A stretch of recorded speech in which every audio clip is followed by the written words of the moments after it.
This is Optimal Living Daily, episode 1306, 2 Tips for Finding Meaning Where There Is None, by Kristine Klussman of KristineKlussman.com. And I'm Justin Malik, your personal narrator, and the guy that reads to you every single day of the year. It's kind of like an ongoing audiobook, but free.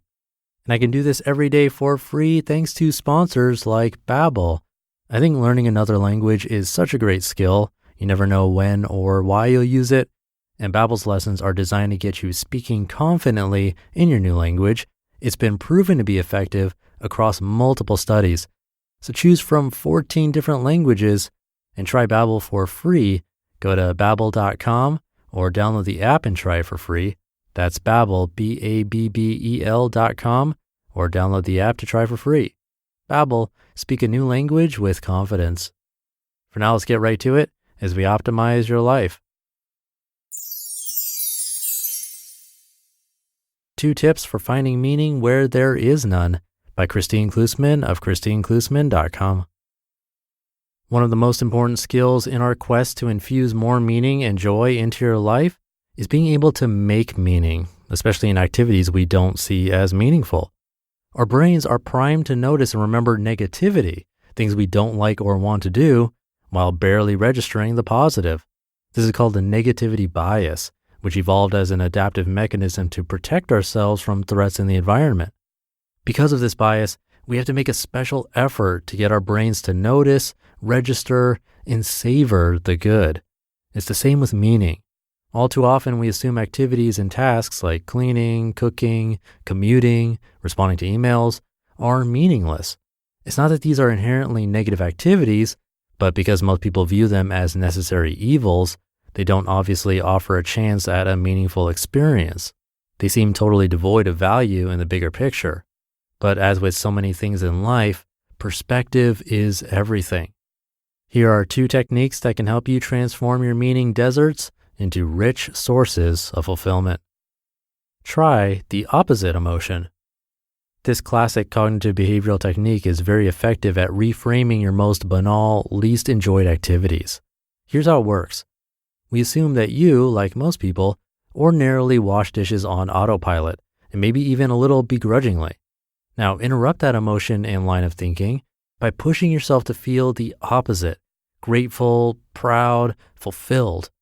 Force yourself to think of reasons that it is a privilege and a pleasure to be washing the dishes. You have dishes to wash, unlike many people in the world. There was enough food to serve your family, unlike many more people in the world. You are personally contributing to your family's well-being by cleaning up the home you are lucky enough to live in.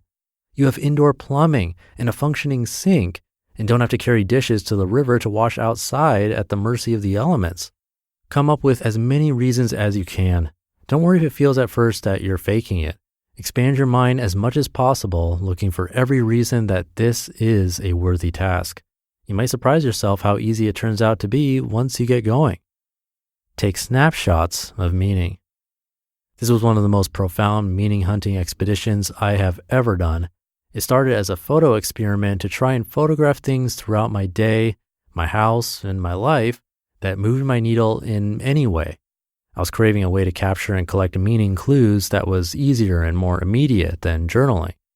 I was also tired of the normal criteria I use to take pictures, i.e., it needs to be worthy of a photograph, and excited for permission to photograph nonsensical and mundane things that would only make sense to me. I decided to use my son's Polaroid camera for immediate gratification. There's something so satisfying about the way it spits out little pictures on demand. The activity felt like an Easter egg hunt. At first, I walked around my house looking for things I loved with just one question in mind. Does this person, place, or thing feel meaningful to me? At first, I took photos of the usual suspects, my family, the animals in our house. But then something interesting started to happen, and my photos expanded into richer and more subtle territory. I took a photo of the hammock I love to lie in, a favorite meal I made for the kids, a thank you card my TEDx youth kids made for me, and a picture of me holding my sister as a baby that stirs deep feelings of love. I photographed the flowers growing in the garden, the kids' clubhouse in the backyard, the kale I love to grow and eat, the plant in my office, my kids sitting on the kitchen floor watching the pizza dough rise in the oven right before their eyes, that chapter book we are obsessively reading together, my favorite coffee cup, the friendly receptionist at my co-working space who makes me smile every day. The rapid acceleration of my awareness of meaning was incredible. At the start, I felt awkward in this experiment. I worried about wasting expensive Polaroid film, taking stupid pictures of things that would seem meaningless to others. I had all kinds of small resistances and was convinced I wouldn't be able to think of anything meaningful or that I'd quickly run out of subjects. But half a day into the project, suddenly I was on fire.